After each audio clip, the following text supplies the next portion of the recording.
অবশেষে পূর্ণ হলো সেলেসাওদের মনোবাসনা। সর্বশেষ প্যারাগুয়ের বিপক্ষে জয়ের মধ্য দিয়েই আসন্ন বিশ্বকাপ চূড়ান্ত হয়েছে সেলেসাওদের। তবে প্রশ্ন হচ্ছে, ঠিক কোন সমীকরণের মাধ্যমে ব্রাজিল বিশ্বকাপ চূড়ান্ত করল, যেখানে তাদের পয়েন্ট এখন মাত্র 25। অন্যদিকে যেখানে বিশ্বকাপ নিশ্চিত করতে প্রতিটি দলের প্রয়োজন কমপক্ষে 27 পয়েন্ট। এক্ষেত্রে সহজভাবে বলতে গেলে ল্যাতিন আমেরিকার দলগুলোর মধ্যে বিশ্বকাপ চূড়ান্ত করতে তাদের দুটি শর্তের মধ্য দিয়ে যেতে হয়, যেখানে প্রথমটি হলো কমপক্ষে 27 পয়েন্ট এবং দ্বিতীয়টি হলো পয়েন্ট টেবিলে 1 থেকে 6-এর মধ্যে নিজেদের অবস্থান ধরে রাখা।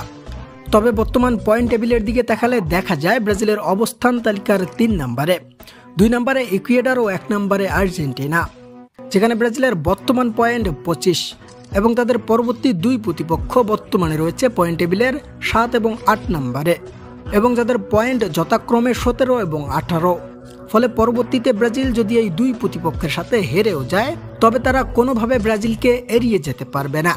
সুতরাং পয়েন্ট টেবিলে ব্রাজিলের অবস্থান থাকছে 1 থেকে 6-এর মধ্যেই। মূলত এই সমীকরণের মধ্য দিয়েই বিশ্বকাপ চূড়ান্ত করেছে সেলেসাওরা।